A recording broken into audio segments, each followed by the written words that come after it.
Hey, this is Andrew Stevens again, and this is the beautiful Laura Lindo. All right, and this is episode 2 of Sell Me Your Dream. Today we have the beautiful guest here.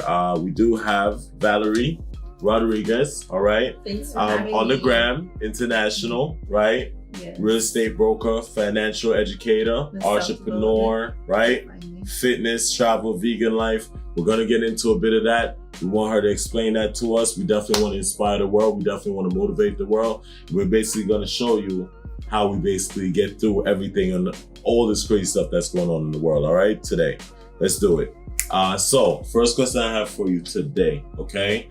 What do you do? I mean, well, like the I gist said, of everything.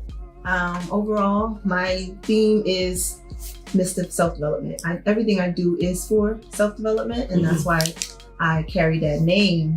I brought it in so I can actually tie everything that I'm passionate about in one, and that's the only way that I could do that because, in this day and age, a lot of people are into different things. They carry different titles, right? Yeah. I'm sure you, same thing. Of course, right? So exactly. this is the only way that I could do that as Miss Self-Development. I'm like, all right, it's everything that I do is for self-development, whether it be as a real estate broker, right? That's where I first started out as an entrepreneur and had a lot of time doing that, and then tied it into bringing in the financial education into it. Why? Because that's huge and so much important. As I was saying earlier to someone, you could tell anyone how to achieve the American dream, which, a lot of times you think they want to purchase a home, but if they don't have their finances in order, right, that's the foundation. That's the main thing. It's so important that you said that because as I told you guys the last segment, structure is everything, Absolutely. I want to ask you another question. Who are you as a person?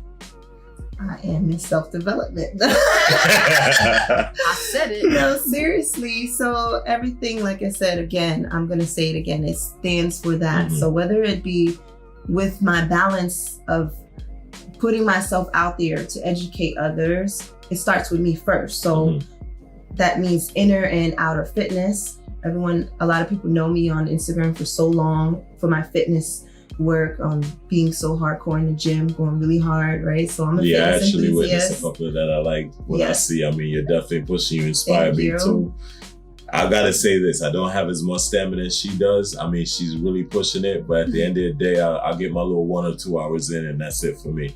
But as you were saying. So that ties in huge with not just the physical on the outside, but what about the inside? While we're all working to be better on the outside, appealing to others, rather, we need to appeal to ourselves first on the inside. So with inner and outer fitness, that's what I represent. Also, again, that ties into my Miss Self-Development, right? Always going to be developing. I want to ask, I'm really big on like inner strength, inner communication with yourself, inner knowledge or knowing yourself. Besides working out, like how do you, I guess, develop like internally? So that has a lot to do with, just like I said, with that target of working on yourself in the fitness world, right? It doesn't always have to be in the gym, but yes, there's an aspect of that mental faculty that's being built up when you're working out. But again, going inside, meditation, yoga is a huge aspect of meditative focus in with the fitness on your physical body. That is so, when I learned about fitness on the yoga aspect of things, it brought me to a whole nother level. I have to try it. I still haven't done it yet. Definitely. I was actually sleeping on it because I was such a gym head, honestly. And then what happened was I took the class because I was like, nah, I need sweat, Oh, that you will sweat in places you never imagined. I'm talking about your eyelashes. I'm like serious. Yeah, girls, I'm going there with those. With these, right? my lashes come off sometimes. Yeah. So yeah, just going in to learn quiet, to be still. So that's what that yoga aspect does. You're doing poses and you are being still and you're going through the challenges and you feel it. You feel that challenge and it's amazing. Like, you see how excited I get? Because it's exciting. It's amazing. So when you go with it, it's definitely working on that inner aspect of yourself, because when you finish, you're going to feel so great that you conquered. I went through an hour and a half of hot yoga. Wow. 100 and something degrees. Like, it's nothing else. Let me ask you this. How did you become this amazing human being, right? Oh, where was the transformation? Could you identify that for us? From youth to, I guess adulthood, or, stepping into the world. How do you know this was your destiny? So that's so funny you asked that, because in our lives, we're going through so many different things, right? This course of ups and downs. And everything is a choice. Mm-hmm. So nobody came into this world not going through something that was down, that was hardship, that was, something that was going to build them up, because everything was for you. So when I started realizing and seeing that everything was for me, it's all about shifting that perspective, right? Everything is for me means that I'm not blaming anything and pointing the finger and saying, why me? Why did this happen? No, everything's for me. So it's about seeking an equal benefit to something that came out, something seriously, like a lot of things that happen to one person, you think it just happened to you, but no.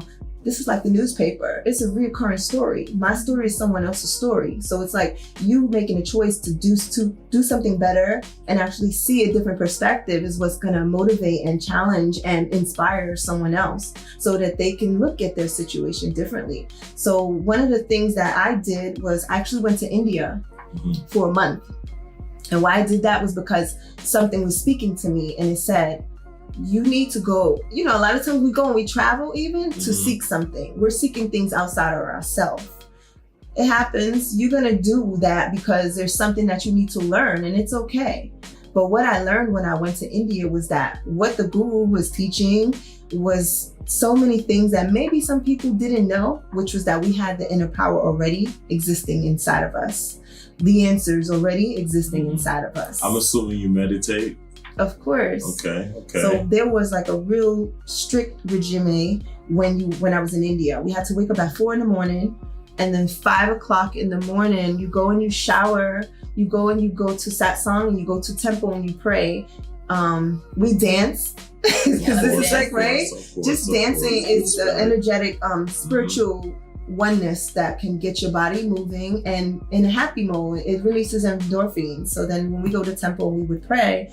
That was just for, inner peace, right? To build that harmony. I noticed that you said spiritual. Are you spiritual? I'm very spiritual and not religious. So, right? Absolutely. It's a beautiful thing. I feel like that's one of the things you have to be with yourself. I mean, especially when you kind of figure what you're trying to do or what it is, what path that you're taking on, you gotta become one with that path, so to speak, not to sound corny or anything like that, but you gotta kind of figure out what it is that you're looking to do or looking to be. You gotta, kind of understand what path and what goals. You can choose that. And then it's like letting it lead you to what it is that's being spoken to you, because we're all here for something bigger than me. And that's